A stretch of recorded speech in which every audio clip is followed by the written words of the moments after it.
This is a picture that I just thought is delightful. My Lulabelle's husband is on the left, Papa is in the middle, and my brother is on the right of the picture. And they love to fish. And you can see the different ones who got what fish. And my brother has one you can barely even see in the picture. But my grandpa or my papa got the big fish. So that was so cute. I just thought it would be fun to keep. And that building behind them is very interesting to know about too. That was called a carriage house because of the shape. It had a little extra shed that slanted and built to fit on the back part of the thing. As you pulled in, it fit a carriage some way. So it was always known to be like a carriage house, and it's been torn down now. Wow. And then how about underneath here? This is a. Oh, yeah, move it. That's my brother. Shows that we had horses for sure. He was very small, of course, and we had horses. And I have the remnants of what used to fit, I believe, in the horse's mouth, right there on that table. Those two circular things. Oh yeah. Those evidently go in the mouth of the horse, and something is attached to the circle thing. You want to show that off? Yeah. Will it show up here? Yes. This thing. Of course, I saved it so I could use it in the kitchen, but as you pull on it, they can't handle pressure on the edges of their mouth. So this was a good way to control them, and I use it in the kitchen for a hang up for towels. I thought it was a good way to save an old relic. Gross. Yeah. Anyway, that's what that was, and part of our family history. We don't have harnesses saved, so I have that little portion. And that was the picture of the house we moved to from Kentucky to Ohio. And later the trees grew up, and it's much different now. It's very pretty with the trees. But we had a grape arbor, and we had a little patch with asparagus in it, and never knew what in the world to do with it. Till one of our relatives was there one day, and she says, "Oh, asparagus is delicious," and she told us how to fix it. So then we knew what to do, and it just grew up and went to seed every year. Just it was a pretty growth of a bush, but anyway, that's what that was. And this is the home in Decatur. In Decatur, Ohio, yes. And how many rooms and bathrooms are we talking? No bathrooms. No bathrooms. No bathrooms until Mom had one built after we were married, even Wow. Rod and I. So it was just a little humble house with 4 rooms downstairs of equal size. One was kitchen, one was a bedroom, and one was a dining room. You always had a dining room in those days. You always had company, and it was just a little bit too much to do in the kitchen. Always kept a dining room functional. So that's what that was, and 2 little rooms upstairs, and you can see how the roof slanted when I told you about putting the fruit up there next to the fireplace. Right. And to keep it from freezing, all the food was put up there, the canned goods, so it wouldn't break the jars because it got so cold. And that was there, and that was a really good picture of my dad's mother, Hannah. And is Evans. this at that house in Decatur? Is that the No, corner? no, that was just a picture of her when she was much younger and more able to get around and see her children were not well. That's one of her sons, I guess. I don't know. It couldn't be. She looks too old for that. But anyway, that was my dad's mother, and it's one of the better pictures where you can see her face a little bit. I'll use this for the background.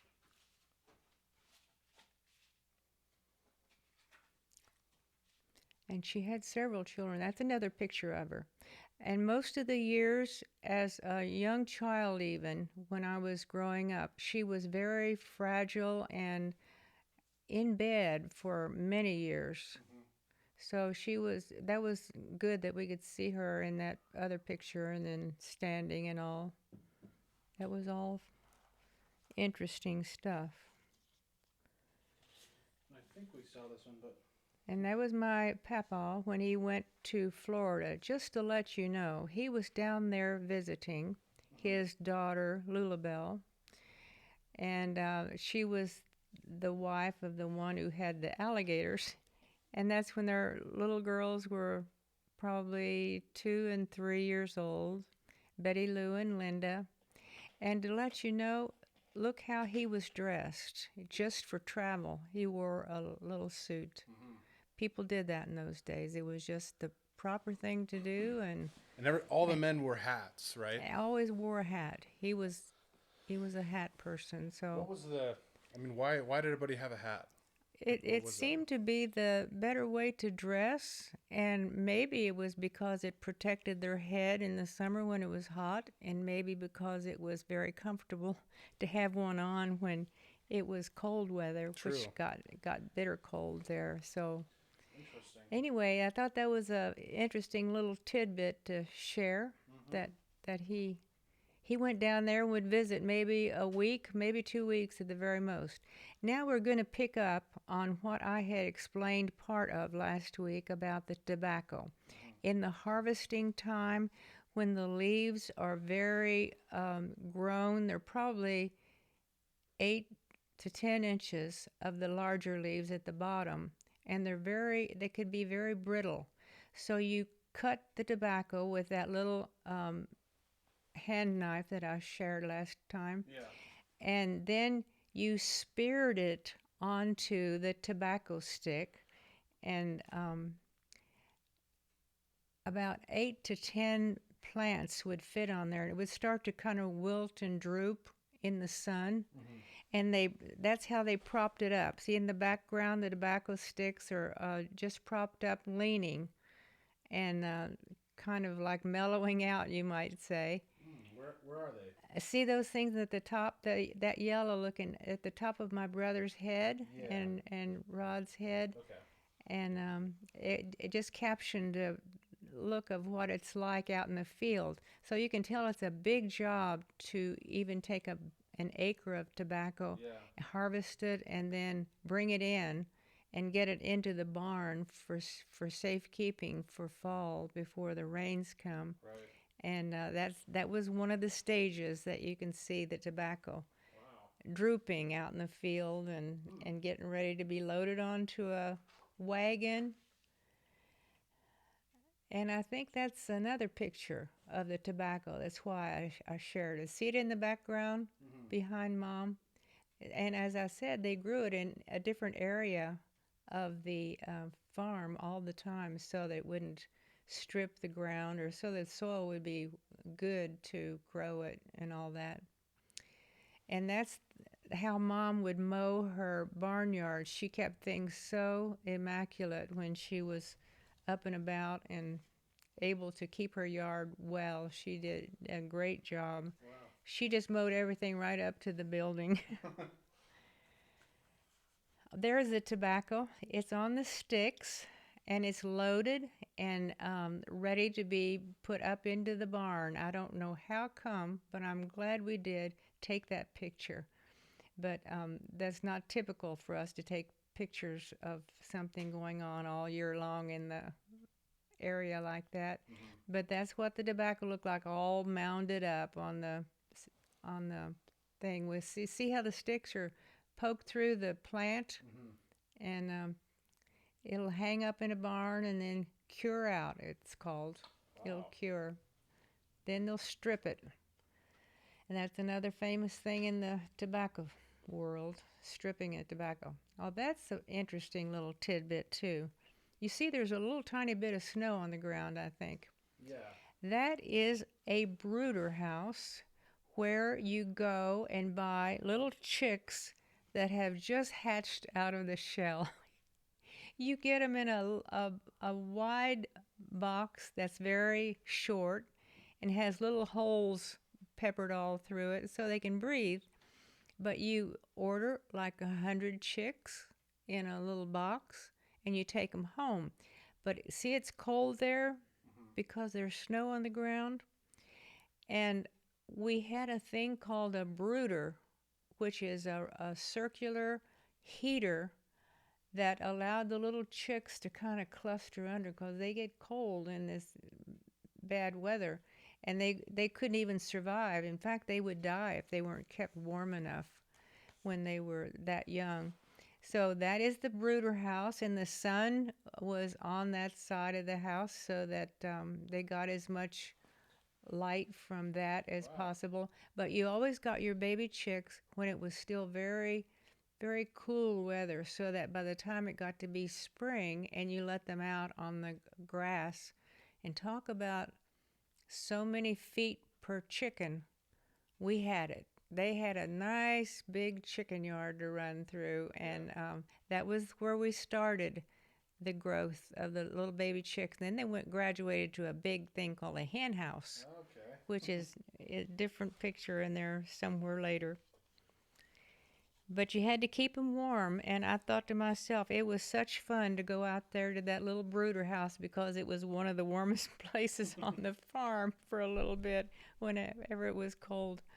Now we're getting up into about the fifth, sixth grades here, and we're in front of the asparagus bush And who is this? Who is this? in Ohio. No, who? That's my brother and me. Okay. Yeah, that's my brother and me. And I'm going to say we're probably in the fifth or sixth grade there. I don't know how I got that out of order, but that's about the size of it. Cool. And let's see, that was an indicator, of course. And this is interesting. That is Frank McCann, the one that I told you that worked in the steel mill. Yes. And he was the one who told us about the sad thing that could happen Yeah. occasionally, where the vat of metal was so intensely hot that if a person accidentally fell, it was just the saddest thing. But the other thing about that picture was what I wanted to show you. I didn't know we had a picture of that refrigerator. That is one that you can't see it from here, but there's a entire little unit on the top of it.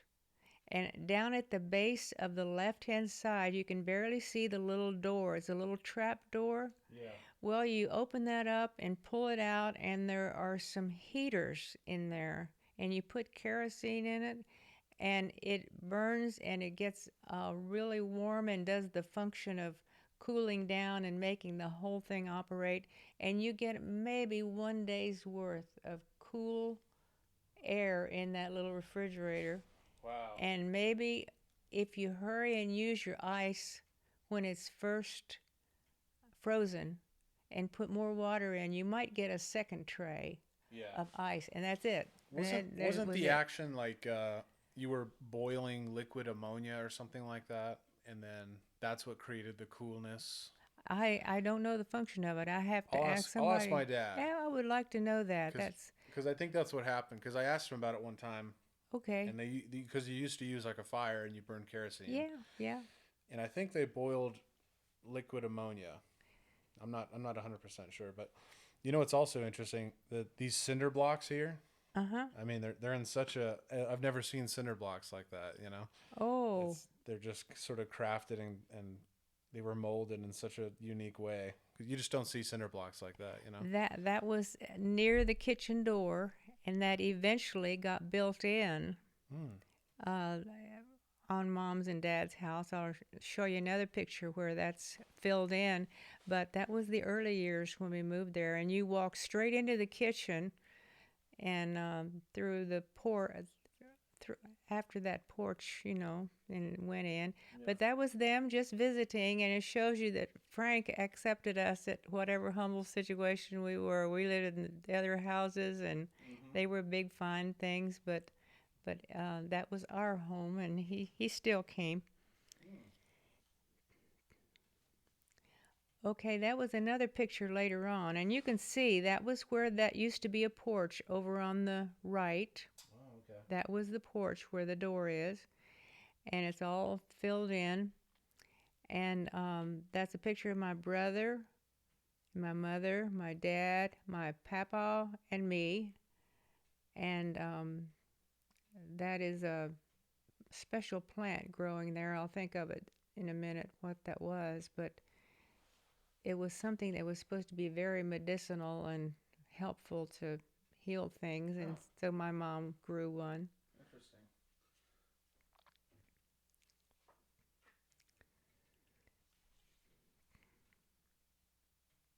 And that's my dad coming out the door. And that's an interesting thing there that I'll share with you about the picture. The well right there was the pump where we had to go out and get our water, and we turned that handle and it pumped out a bucket of water, and we hauled it in, and we were done with it, we hauled it out. And if you can reach over there, Christian, see that thing on the in front of you, that The stone? both of them. Oh, yeah. What is Yeah. this? Those were on the edge of our well right there. That is some kind of a sea thing. What is this? It's I should think of the name of it, but anyway, one of the people who was in the Navy brought it home. He was in the military, and he brought that home, and gave it to us as a kind of a keepsake souvenir. And so they treasured that thing a lot, and it was on the edge of the little pump thing where we had a flower pot later.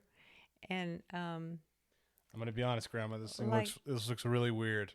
yeah, it's like a sea urchin, or Yeah, you know, it's got a name, but I'll think of what that was later. That looks unsettling. Yeah, and then the other little stone was one of the same things that was there.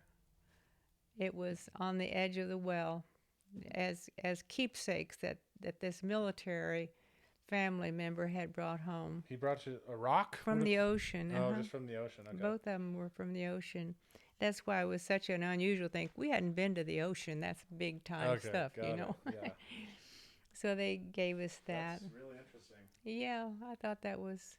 And so this was just on your pump, and you guys it was just always there. It was just on the edge in a very safe place. Nobody ever had to worry about stumbling over it, because there was maybe in another picture we can see a little thing where you buy nails, and I have one of those in my. That's my mom coming out the same door. But she had a little thing that would grow in that little nail bucket. It was as cute as a bug. Anyway, you could grow little plants, poke them in the sides, and it would grow little desert kind of things. They were called hens and chickens, and they kept sprouting new little growth around. You'd take them off, and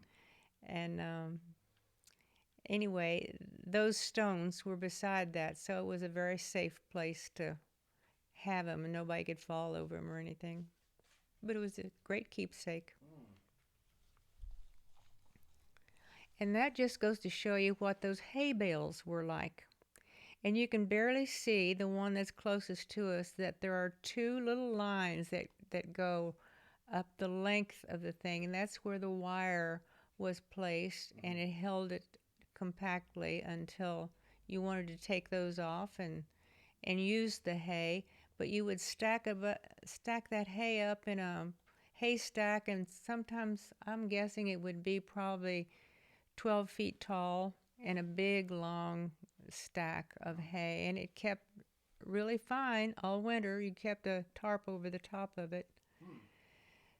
But that's what it looked like out in the field. And that's the one that the little neighbor boy was putting the wire in and lost his finger.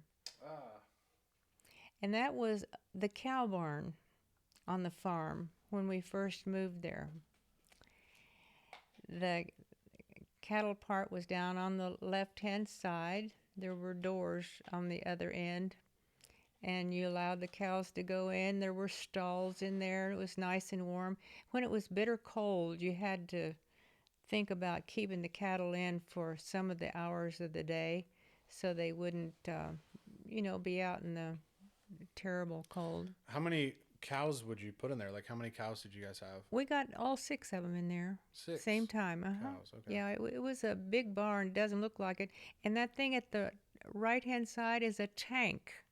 That is shiny thing. Yeah. It has an opening in the center, and the rain would go down the rain spout from the roof and fill that tank up, and it was just very helpful. We didn't really have to use it a lot because we had a good well. Mm-hmm.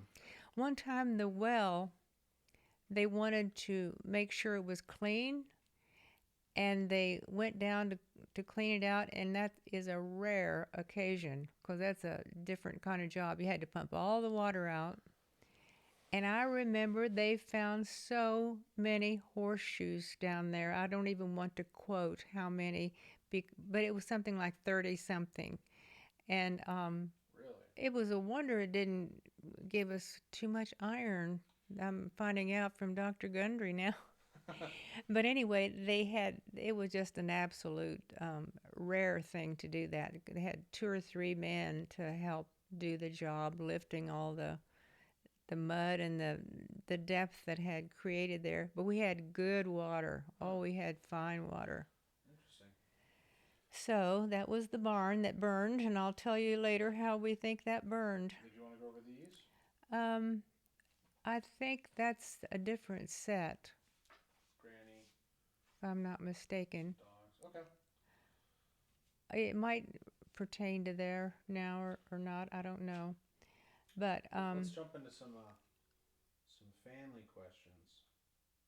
You got some questions, you mean? Yeah. Oh, okay. Go for it. I got more pictures if you want to get them all done at once. I don't know. We'll jump back into it. Oh, good. Okay, Yeah. fine. Let's see what we got here.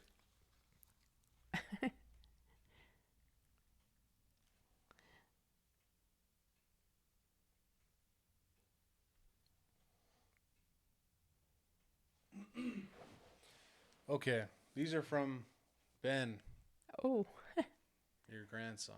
okay. And I think maybe one from his wife. Okay. So Ben says, whether it's comfort food breakfasts or no holds barred Thanksgiving meals, I know the whole family has always appreciated your cooking. First, 2 food related questions. What are a few recipes that you've spent the longest time refining or learning, and what inspired them? Very good. I want to tell you first thing that people would be surprised to know, and that is that we did not even celebrate Thanksgiving. It was a day that we knew we were off school, and it had not been part of a family heritage to think about making an unusual thing until later in life. We kind of got to come home after we were married, and came back to the house. But we honestly at first did not celebrate Thanksgiving as a holiday. It was just very, very interesting to me to have to share that right now. But talking about recipes, one of the things that I do not do well, but my mom did, is making pie crust. I still have to work at it. Oh man. And she always just went right in there, and it didn't faze her. She just went to town and did what she had to do. But of the recipes to perfect, I have to say I have to work on pie crust, and it should not be that difficult. But she did a lot of good stuff, like made so many things from scratch, and she wasn't much about interested in looking at complicated recipes, and I was the one who got into that. So perfecting the cooking, I'll say I just have to say I'm still working on perfecting some of the good pies that she made, and What's some of your favorite recipes to cook, like all time? to Like, cook. yeah. I think spaghetti sauce and making. I made spaghetti itself for a while until I found out it was good. I like that. Um, let's see. I do think about some of the things for Thanksgiving now that are a kind of specialty that I like to do. And one of her best recipes was corn pudding. Mm. And now, You make a good corn pudding. thanks. I love it. And your mom made the best last year. It was so fine that I thought, I don't know if anybody can do better than that one. That's really good stuff. But anyway, some of my favorite things to make, I have made one of about everything, I think. Um, this rust's going to start coming off on me.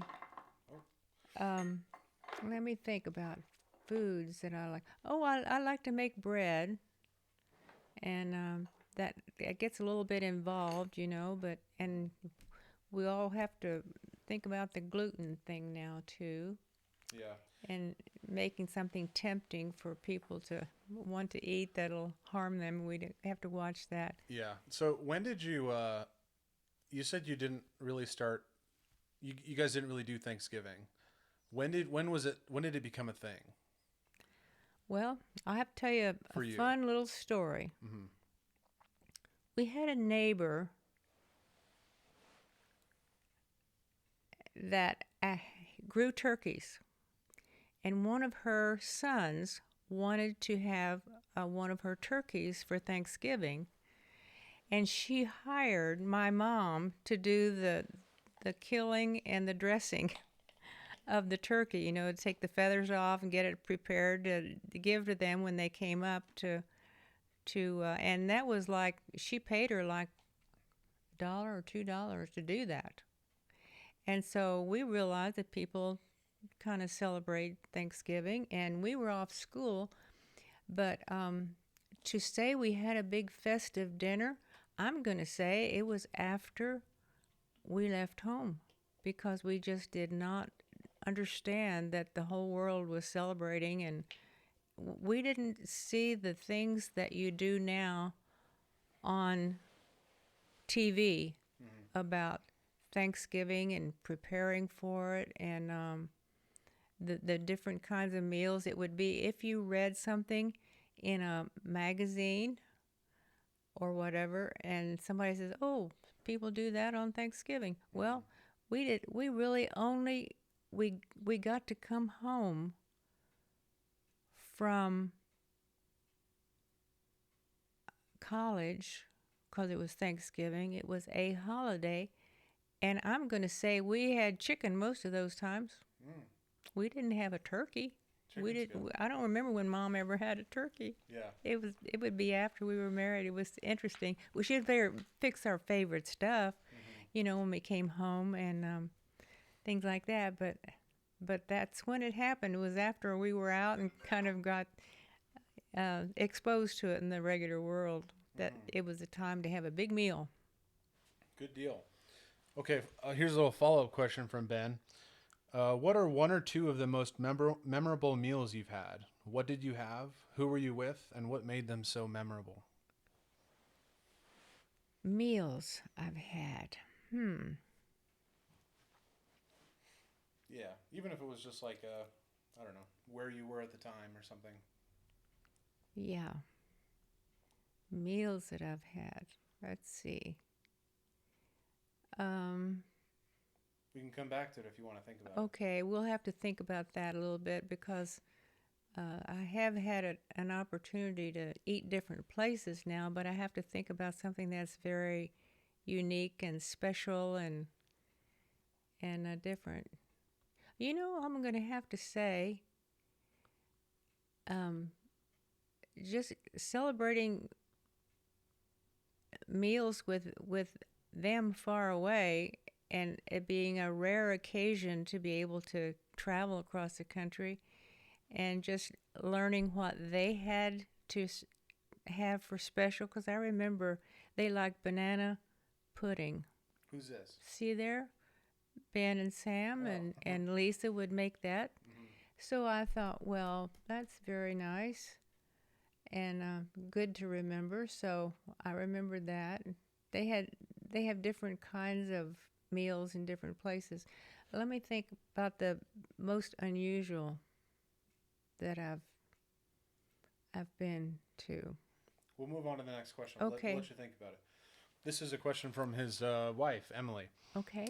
What's the most worthwhile hobby you've ever picked up? Something that you've enjoyed, and what have you enjoyed most about it? Oh, that's a good question, Emily. Um, it started out as a kind of needed thing. When I was young, we could not afford lots of fancy clothes, and I always wanted to dress my best. So I would buy a pattern, and I will show the next time, because I have it in the garage still. I will show the next time a dress that I made. And it was probably the seventh or eighth grade, and I had no training because when we were in school, as I will share later, um, I was I had to make an optional choice to either take home ec and learn the cooking skills and the um, sewing, or else I had to take the studies that I needed to have for going further to school, and it was the other languages and things like that. So I taught myself to sew. I read the pattern and I studied it, and it has been the most absolutely positive kind of thing I believe that I've done as a hobby, because I had to make it fun. You have to enjoy to a point what you're doing, but I had to do things in a humble way even after we were married. But I didn't want to look homespun. Homespun. Yeah, so I would go for the Vogue patterns. And I wish I had saved it. I made a tailored jacket for Grandpa. And, where you do the understitching and the putting all that basic foundation in the thing, not just the lining, but Yeah. the understitching that gives it a smooth look across here. And yet I didn't really know how to make it a form fit like they do in the big stores and all that. Yeah. So anyway, that has been the most profitable because I've made clothing all through the years that I've been married. Did you I imagine you guys all sat together and sewed and talked, right? You and your mom and your grandma. Well, that's a very interesting thought, which we did not. Really? No. When Mom was in her life as a married woman, and later when we moved to Ohio, she had so much stuff to do that there is a quilt, and I think I have passed that one on to your mom. It's the blue and pink one that was in pieces, in little tiny pieces in the trunk, and she just did not have time to sit down and sew. Wow. And it takes a little bit of room to have a big quilting frame where when you do the last phase of it, quilts are kind of big to work on. And sometimes you do need two or three people to work on it just to keep your sanity to get the thing done, because it's done hand stitching in there. So I did my sewing while she would be out doing something different, and it was just kind of an interesting thing. We did not really have the opportunity to have a room full of people. It was that tiny little house too. Interesting. So honestly, that was the truth. And she finished that after I was gone. She got that out of that trunk and finished the quilt. Oh, good. And you still have that quilt? Oh yeah, no, it's at your house. Is that my house? Mm-hmm. Where is it? I'm sharing the quilts with your mom. Oh. No, it's not. I'll check and see. I gave her the one that I gave her the one that was from the time they had Mom brought out for a big banquet and made it out of the dresses that we had on. I'd like to see some of your quilting and your sewing. I will be glad to share that. You gotta go dig it out, okay? Right now? No. Okay. For next time. Okay. Okay, last question. So Ben says, you've mentioned to me before that your dad was a great fiddle player. One more question. Do you have a favorite musical performance you've ever seen from him or someone else? I wish I had it. I think that maybe Phil might have the little homemade records that we did, and I'm hoping he has it, but I would love to be able to share that music because they were thin, little, tiny, probably 7 or 8 inches diameter, homemade records. Phil who? My brother's son, Okay. Phil Emmons. And I'm hoping he has some of those, but my dad was just a natural. And one of his relatives, I don't know if it was a cousin, what do you call him? He entered the state fair and in competition and would win. George Hawkins. Was that him? He was famous.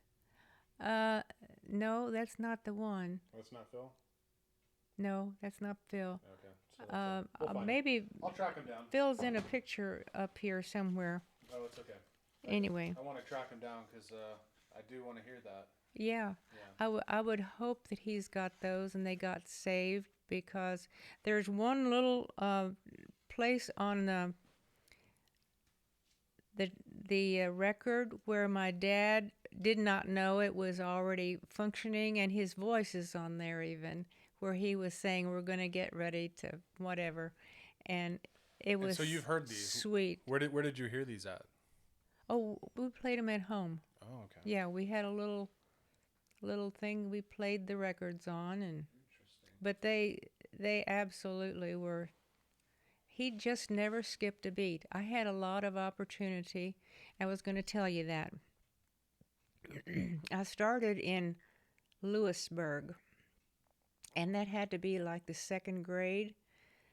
We always had a piano, and so I didn't know how to read or anything, but the teacher, they offered to have us go down and take lessons, and the teacher would show us how to do something, and I just played it from how she showed us, and that was it, you know.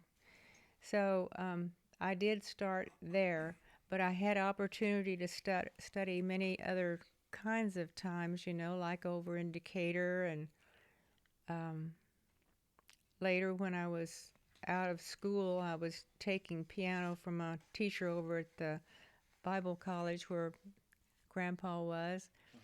And I understand that my dad had such an instinct, a natural ability, and he just didn't. I could hear it. He just did not miss a beat. Yeah. A note. Every note was just on target. I don't know how he learned to do that. So it was wonderful. Do you know his parents and grandparents were musical, or was everybody in that region? Did they all sing? I don't know anything about his dad or his grandparent or anything like that. I just know that it was a kind of thing where people did not have TVs. Some people probably didn't even have radios at certain times because they were kind of a luxury too. But they went to the music, and that was just a natural thing. I don't know even know if my Uncle George, who won all those prizes at the state fair, even knew how to, he couldn't read music. He just played from learning. Wow. I don't know how they did it. It was wonderful. It was just terrific. Nice. Did you want to go over some more pictures? I'll show you these, and then I'll hopefully be up to date. The reason I'm showing these is just the time frame when we were like in the probably the first grade or second grade, something like that. And this little dress that came afterwards. The first picture you'll find is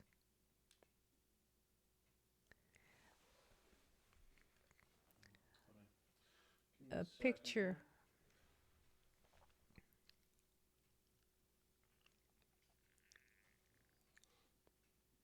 Okay. You can just hold. Let's just hold it up here. Okay. This picture is a picture of my brother when he was a very young child. But the thing I wanted to point out is that rocking chair is probably, I'm guessing, at least 200 years old now from the age. That's not this chair, no. Okay. And I have that in the garage to be able to repair the rocker. And that's the reason I saved that picture to show you today. Let me see if I can get this to work. Hold on.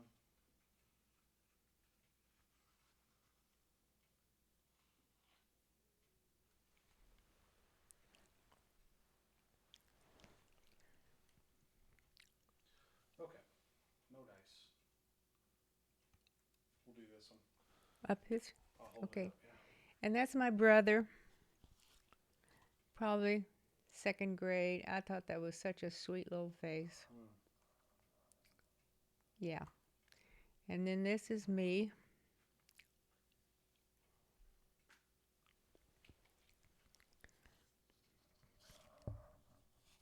Let's do a side-by-side comparison. Look at that straight hair. That's probably the first or second grade, and I was just wow, little. And this is a famous little picture. I love that dress so much. Oh, it was a real gauzy, flimsy, pretty little thing. And we liked it so much we were sending it to Lulabelle in Florida after I kind of outgrew it, and we wanted to share because it was just a fun little thing, a gorgeous little thing. And I don't even know where I got it. Somebody would have had to give it to me because we couldn't really buy things like that. And it got lost in the mail, and they never got it. That was the saddest thing because I just thought that thing was a treasure. And that's when we lived on the Fred Adams farm when that was taken. So the interesting thing I wanted to share about this chair over here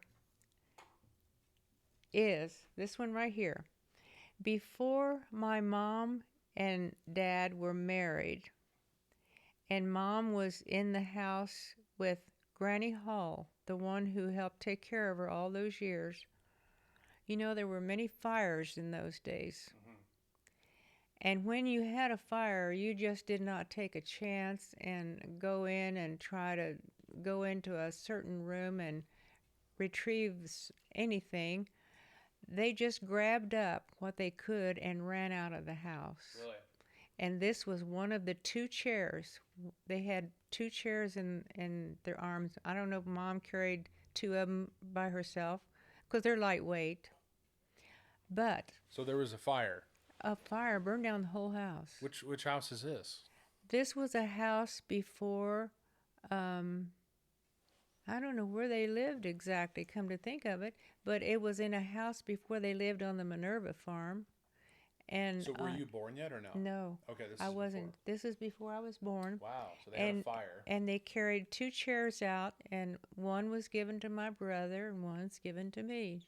At the cherry wood. Wow. This is a cherry How chair. old do you think that chair is? It probably is a couple 100 years old because I know my mom would be over 100 now. A couple 100 years Oh yeah, old? oh yeah, yeah. Grandma, Yes, I kid you not.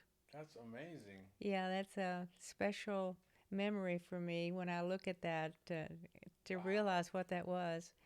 And they lost everything and had to start over again. And people had that happen in those days with the stoves and fireplaces. So the wicker chair, the seat, those got redone often. Is that Yes. right? This one, I that's original wicker on this. Nobody sat in it that much. This was a dining room chair. Wow. There were a whole set of chairs that fit around a table, and that was all they could do is run out with these chairs. Man. So I thought that was a little tidbit of history that's Well, that's amazing. interesting to know. That's incredible. Yeah, it really is. I don't know whether they still have their chair in the family that we gave to Punky or not. Oh, right, yeah. But if they knew the history behind it, they would love to know the value of it. It's special in time. Yeah. Well, I'll connect with that Phil guy and figure it out. Okay, I'll talk to Phil Phil. Emmons. Good, good. Yeah. What else you got there? Well, I don't have any pictures that relate to Oh, is that what I was going to share. those just your notes? What's on there? The Just fire in the scribble? chair. Well, we can jump back into your story then. Okay. Okay. I was just going to say, my brother and I always got along really well.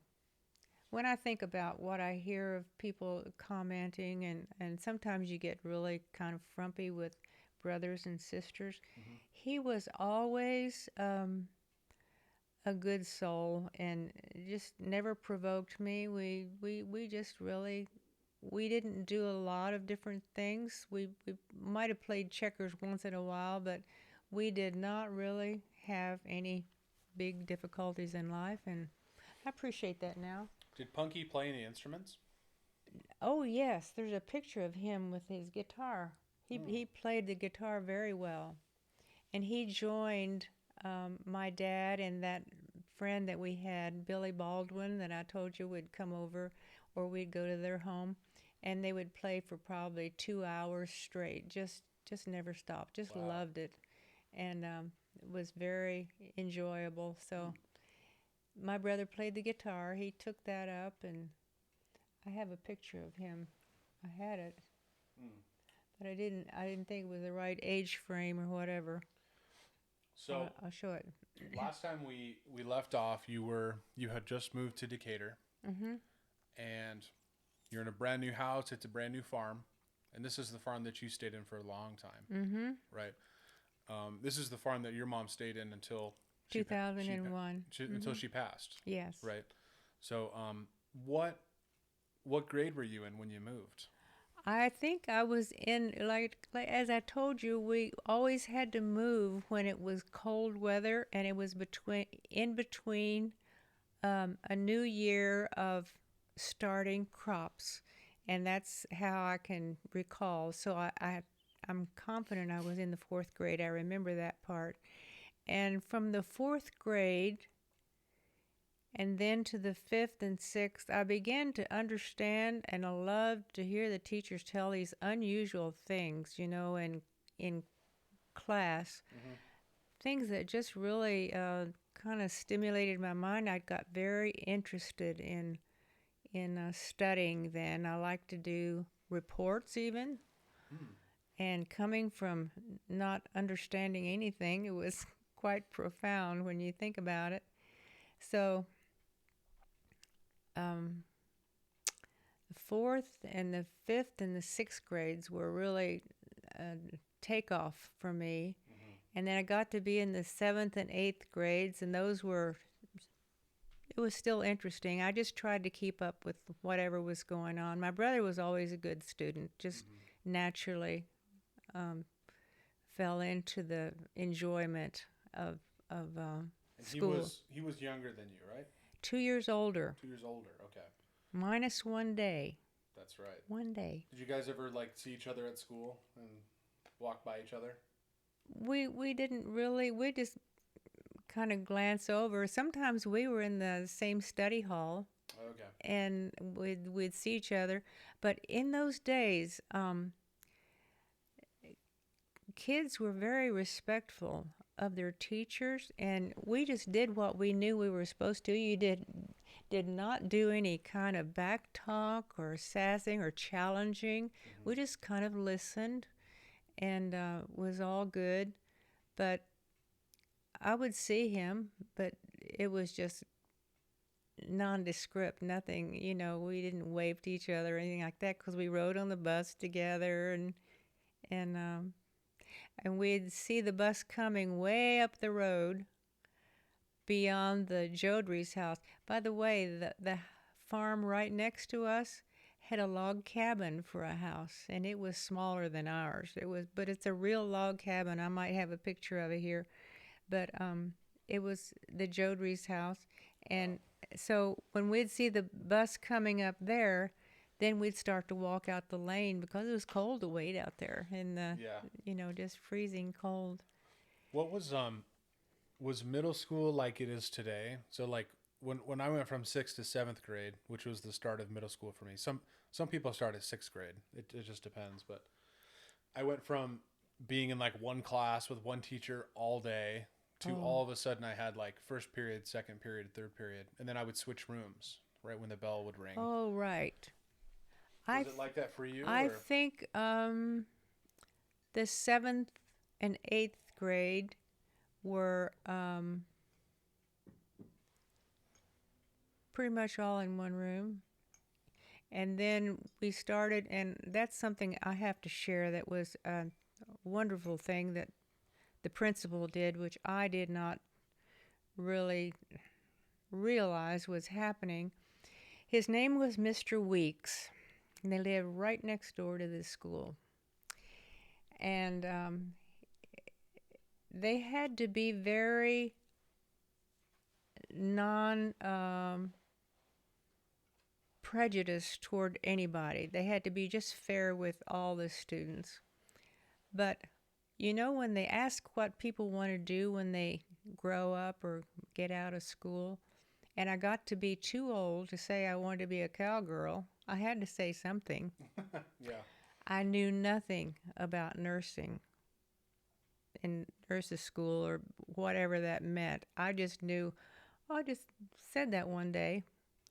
Well, once you say something, people kind of hold you to it, and he kind of knew that I was interested in that, and so I want you to know that he actually caused some of this to happen, which I just did not realize what a wonderful thing he had done. I appreciated it, but I think he was just secretly realizing that he knew I was going to be serious about going on. So they brought in some teachers. And mind you, we had a room for science training and chemistry and things like that, but it was just a thing in the back with glass doors in front and strange looking instruments and all that kind of stuff. We didn't have chemistry offered in that school that I ever knew of. Mm-hmm.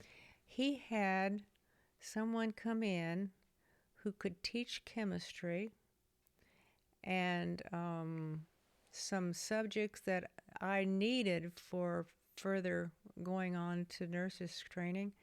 And he actually had people come in so that when that came up as an offer in the 9th grade, like Latin was another one. We didn't have Latin in the school. It was just a real simple routine. You either went to home ec or what do the boys do with like woodcraft. Woodcraft, and that was in the basement of the school. That was another little interesting thing. But anyway, he caused us to offer those classes. You had to have 6 people to say have a class, and he taught.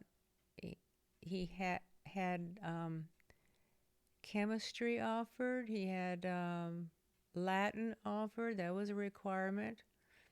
And some other things that were further along, certain scientific things.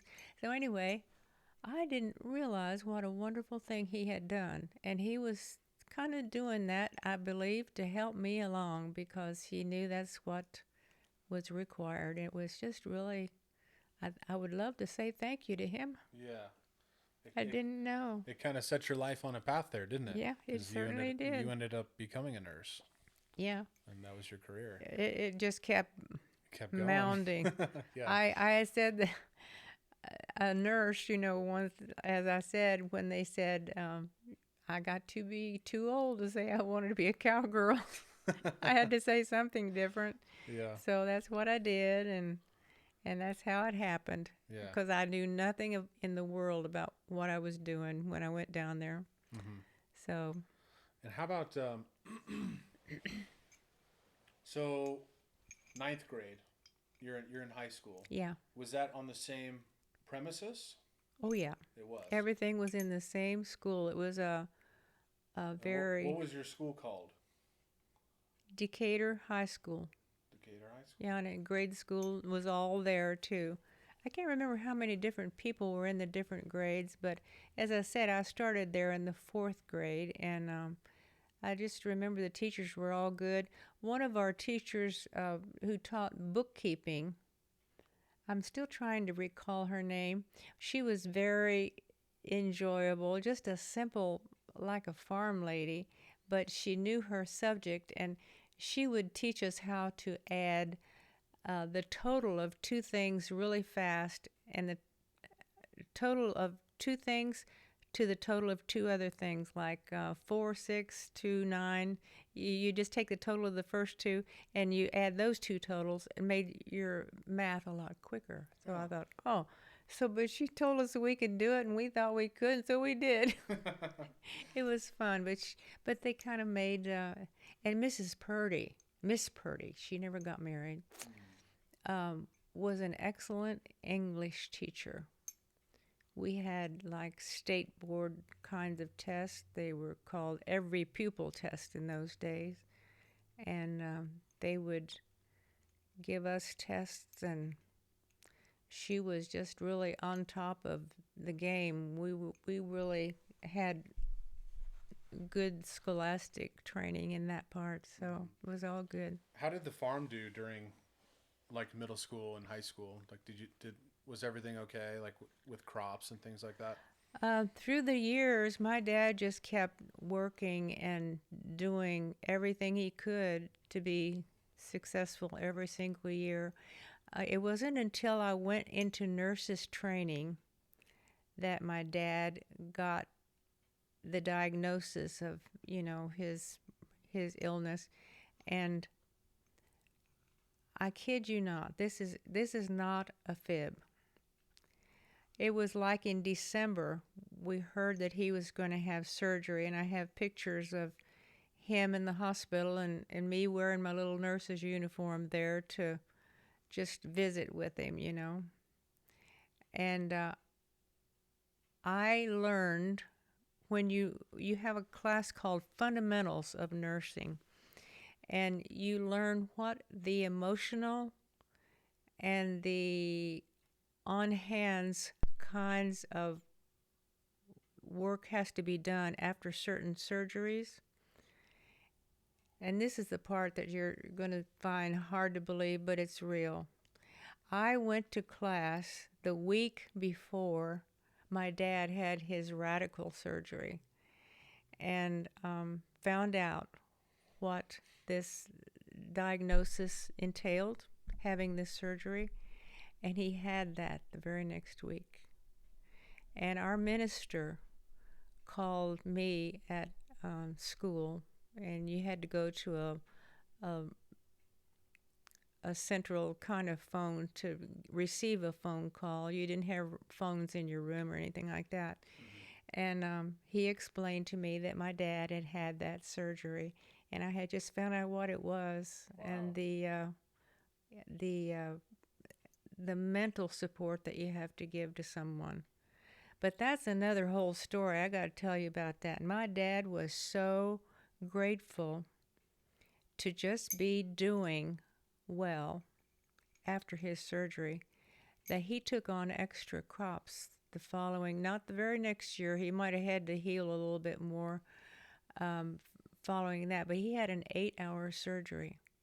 Wow. And I And won't. what was his the illness? He had cancer of the colon. Okay.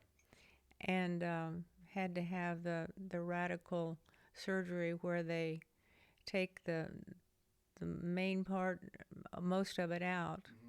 Mm-hmm. And so he accepted that, did all the work himself as far as treatment every single day that he had to do, and did not let that be any kind of hindrance to anybody else.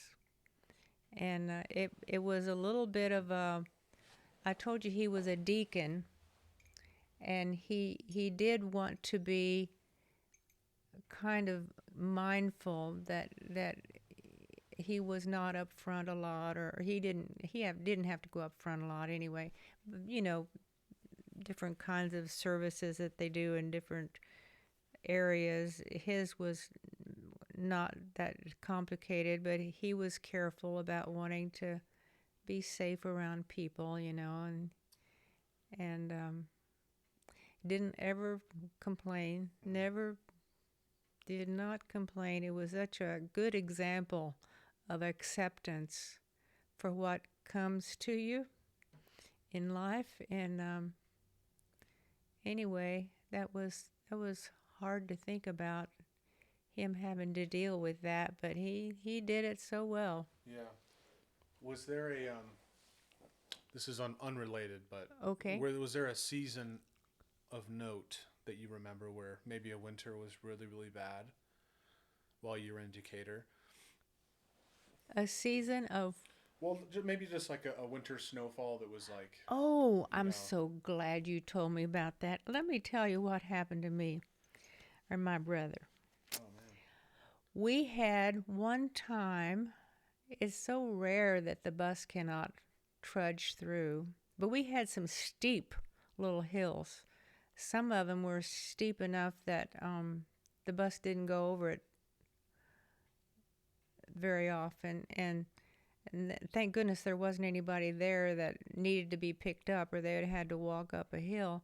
But we had one time when the snow was so powerful and bad that snow can be damp or it can be dry. Well, what happened with this was it was dry, and the wind came up afterward, and it just drifted.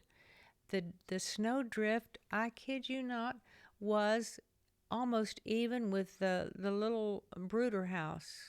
But there was this little path that my dad finally chiseled out to get to the barn. And the funny part about this story is we did not have to go to school. And my mom said something about me climbing over into the attic for her to get a jar of sauerkraut. Oh, I did not really ever think about sauerkraut before. I mean, this is home canned and all good stuff. Yeah. But she says, we're going to have some sauerkraut today, because we had been told we were staying home. And so I got that jar of sauerkraut. I was so happy to be home that I thought to myself, I am going to eat some of this and try to like it. And from that day on, I did. Really? You like sauerkraut? Yeah, it is supposed to be excellent for your health, you know. It has a little special stuff in the probiotics or whatever. But I think if it has been heated up as you would when you canned it, that might kill the probiotics. I don't know about that. That's an interesting little tidbit. Yeah. So mostly when you get it and it's in the raw form or actually in a plastic bag, whatever, it's probably better for you. But I learned to like sauerkraut that day.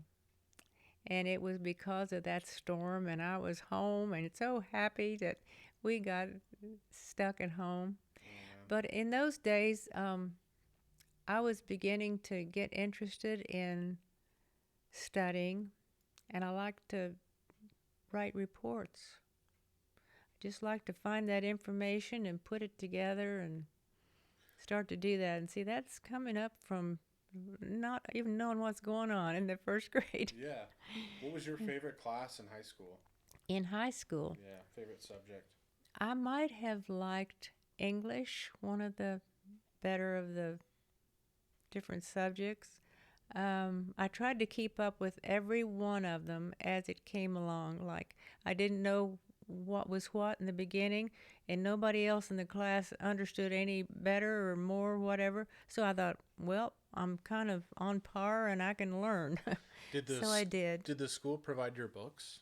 Oh, yeah, yeah. It was just a thing where you used the books and left them there, of course, and was studied algebra. At the time, I kept up with algebra, and I couldn't tell you how to do it now. I can't remember, Yeah.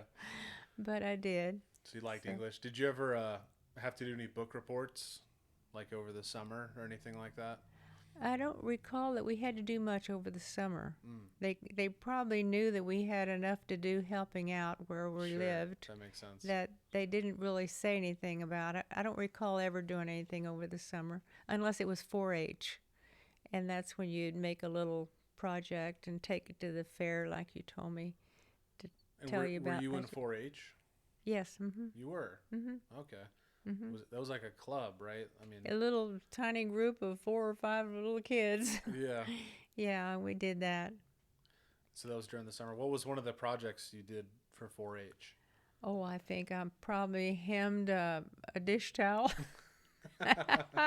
Wasn't anything fancy. That's pretty cool. Oh, and it's so funny. That's interesting that the question that Emily mentioned, the fact that I wound up making different outfits for the kids as they grew up, and one of the pictures on the back says something about the fact that Mom made these. You know, it was little sailor outfits for Mike and Regina when they were little kids, you know, 4 and 9, whatever. Yeah. So, and then I made most of my clothes. Mm. But the only thing I have not made is a pair of tailored pants for a man where it has like all those pockets and the zipper and all that stuff. That's one of the few things I hate to say I've made a wedding gown, and Wow.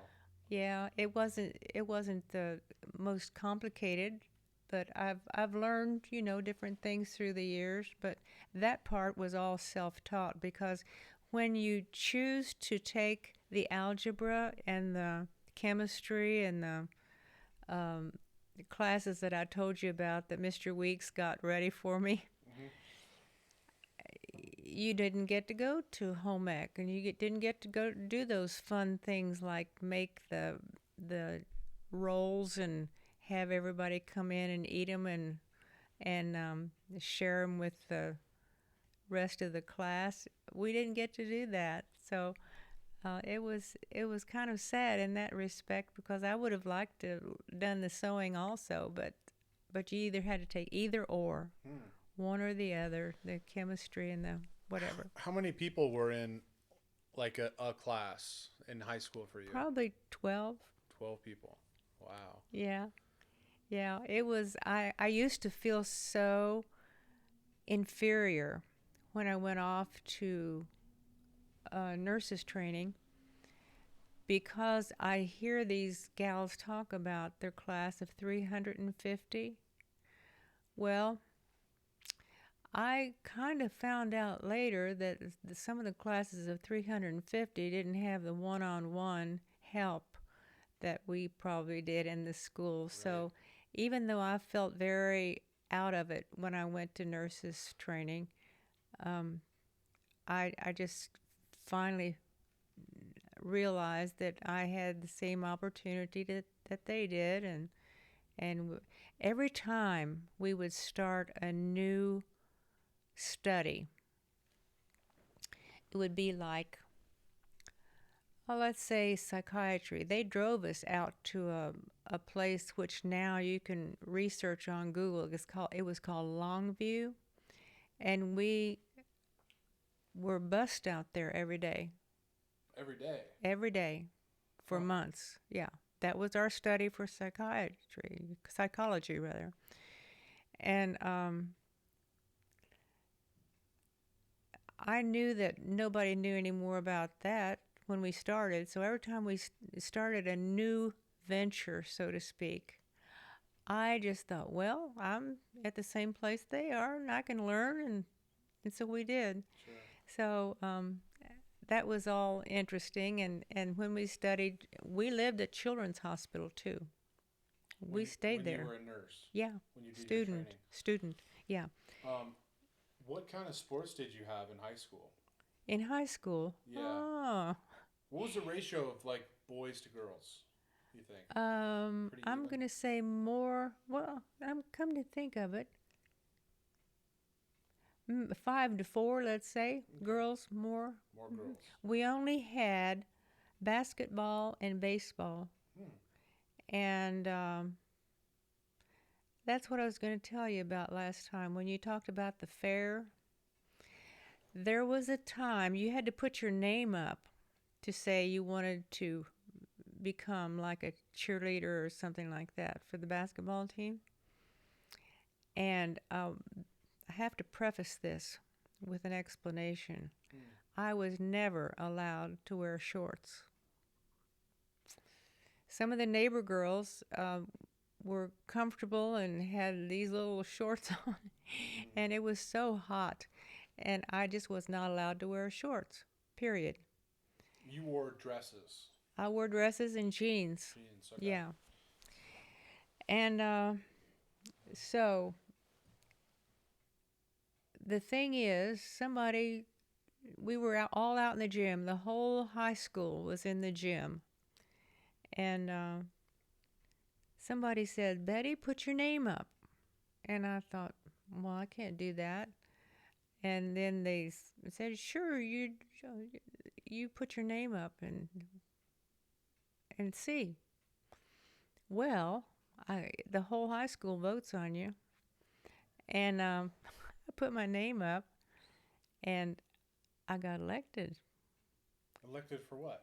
To be a cheerleader. You had to be voted on and elected. You have to be. Oh, yeah. Mm-hmm. Wow. So I got elected, and then was the difficulty, because this was like about the second or so week in school. And I told you the fair happens a couple or 3 weeks after school starts. Has to be in the cooler time of the year. Right. So I went home and told my mom, and I don't remember that we even told my dad. I can't remember how we did that, but we told my mom, and she said, oh, there's no way. You can't be a cheerleader. You just have to go back and tell them. Well, the thing is, that's when the fair started. That's what I was going to tell you last time about how exciting this was. The fair happened, which puts you out of school. And you go over to the fair on the bus for, I can't remember how many days they took us, or whether we went with our family on other days, but we were hauled over there on the bus the first time for sure. And my mom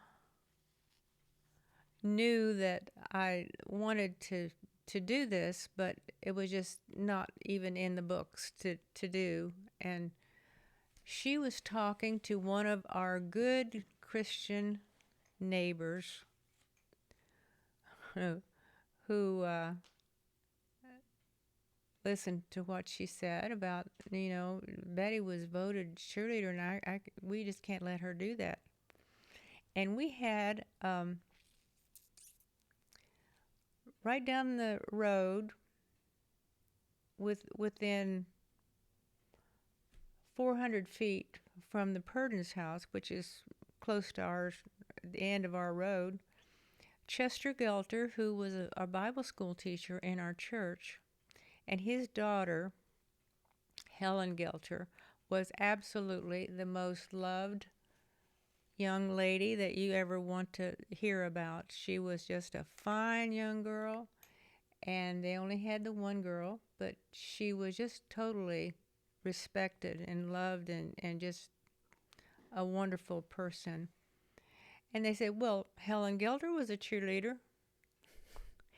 Well, my mom thought about that, and this neighbor said they never said anything about her.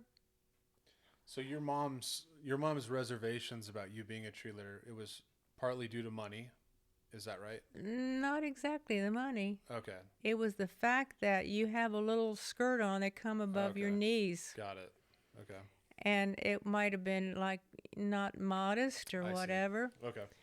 And I can't remember. We did have to buy our own a little material for our uniforms, how that went.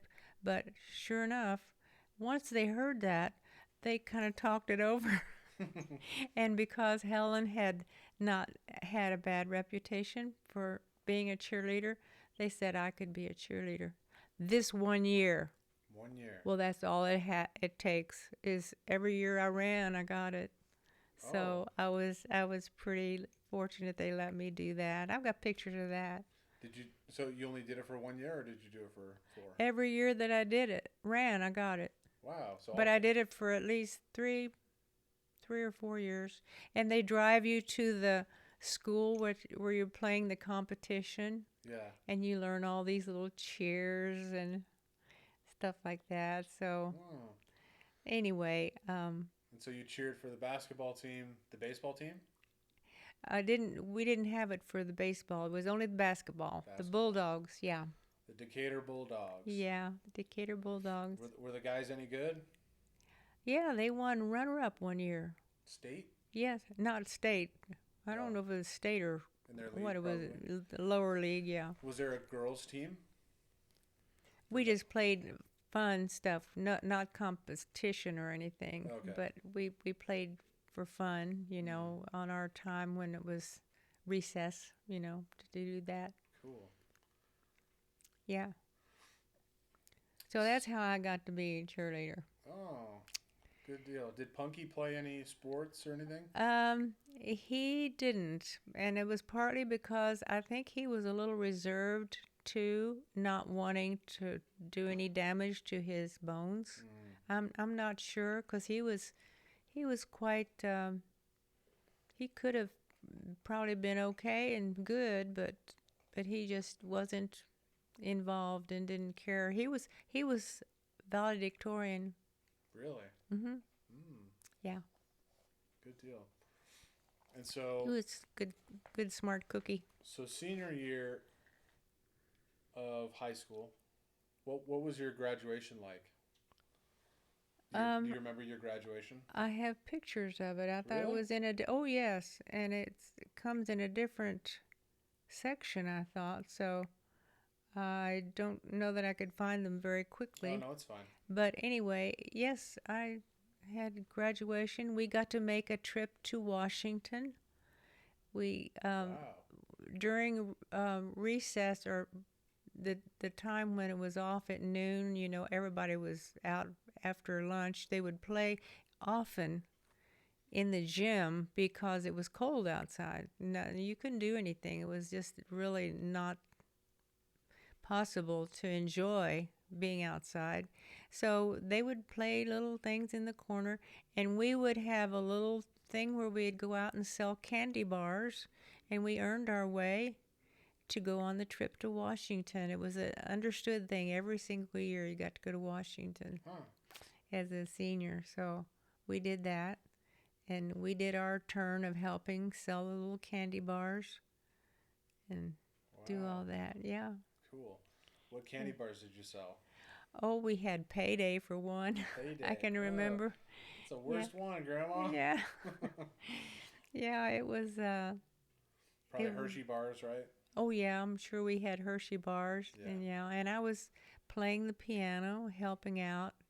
We had a band. We didn't have all the kinds of sports that some other schools do, but we had a band and I played. And one year I was probably a junior because I know they would rather have had someone very mature to do this, but I got to play for the graduation. Just played pomp and circumstance, that's all, while they marched in. Wow. That's all. Fancy. Yeah, it wasn't anything elegant. It was just a humble little, just playing it. Yeah, nice. Yeah. I like that. So I think I don't want to move on too far before we have your pictures because I want to see, you have some pictures from high school? Yes, I have pictures from high school. So I think we'll probably pause here. Okay. Did you want to show some trinkets? What is that thing? This is the kind of iron. And I tried to weigh myself and then pick this thing up and weigh it. It is so heavy that you would clip on. There's another thing that clips onto here. And have one heating on the stove while you ironed until the heat went down in this one, and then you would trade and get a fresh hot one. Oh, wow. But I have 3 of them in the garage, and they say on there asbestos, and I just didn't even want to handle them. So, Grandma. yeah, you know about asbestos, right? Yeah. If you or a loved one has been diagnosed with mesothelioma. You what? Asbestos is bad. Oh, yes, Yeah. and we did not know that. And So they're made with asbestos, these irons? yes. Where's the asbestos at? It's in the base part here, a big heavy thing. I'll show you privately, and No, I don't want to see them. I know, but they're on the floor in there, and I thought I just didn't. But these are heavy. You can estimate how much you think one of them weighs. This is not asbestos, because they're labeled asbestos. The ones that actually are. Quit touching that. This is Grandma. not, but this is heavy. That's dangerous. Yeah, I'm just kidding. it's probably 3 pounds. So that would be on a stove? Yeah, on one of those Just a burner? coal and wood kitchen stoves. Oh, okay. You just set it down on the edge, and it's very hot, so it gradually heats up, and that's how they iron even the overalls. Because I know my mom would not have my dad wear overalls that just came off the line. They had to iron a little bit, so... Wow. Anyway, this thing is heavy. Okay. And this little thing over here, I don't know how we can show it, but it was one of those little portable tool things that my dad made to carry his tools in. And I didn't want to neglect it, so I turned it into a little flower thing. This is heavy. You had to have some muscles to do some of that. Can you see it all right? Yeah. Oh, yeah. And it's up on legs. So that's an old toolbox, huh? An old toolbox, portable tool carrier. Wow. And it's already heavy with nothing hardly in it. And that was your dad's? My dad's. Wow. Yeah. Amazing. That's why I hung on to it, because I wouldn't have recognized it in a store to say, that was what was significant. Okay. And they always had linen What is that? tablecloths. That's a tablecloth? That's a tablecloth. They would have things with all that hard work they had to do, and they would have a linen white tablecloth. It has no spots in it either.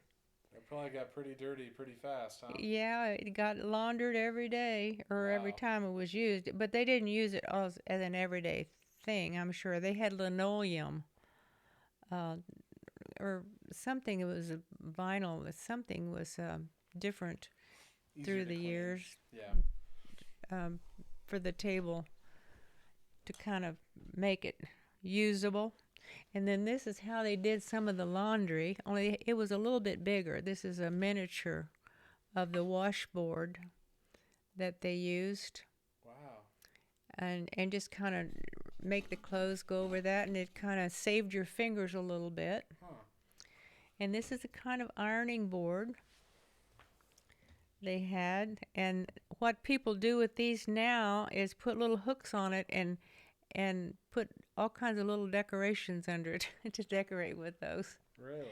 I've never had the energy Is this your to do mom's that. ironing board? No, I can't remember how I got that, but I don't think it was hers. She had a wooden one though, till she literally wore it out. So that's that. Interesting. Okay, Grandma. Well, we'll pick up next time. Okay. Okay. Any last thoughts on your favorite meal you've ever had, or favorite place you've had a meal, or something? Let's see. Actually, I will have to say it would be from some home cooked kind of things. Really, really special. I have to really think a little hard about the very most outstanding thing. It's being with people is part of it Yeah. too. And so the food itself, I got kind of interested in making things to the point that it's fascinating to me to read cookbooks. It helps me to understand what goes on in a little area of the country where they make something a certain way and why they do it and the history behind it. So I'm still going to have to think about my most memorable meal. We'll save it for next time. I will try to start out with a very profound thought on that. It better be good, and then I'm Yeah. gonna blindside you with more questions. Just kidding. Okay. I love you, Grandma. We'll I love see you you guys more. next time. Okay, will do.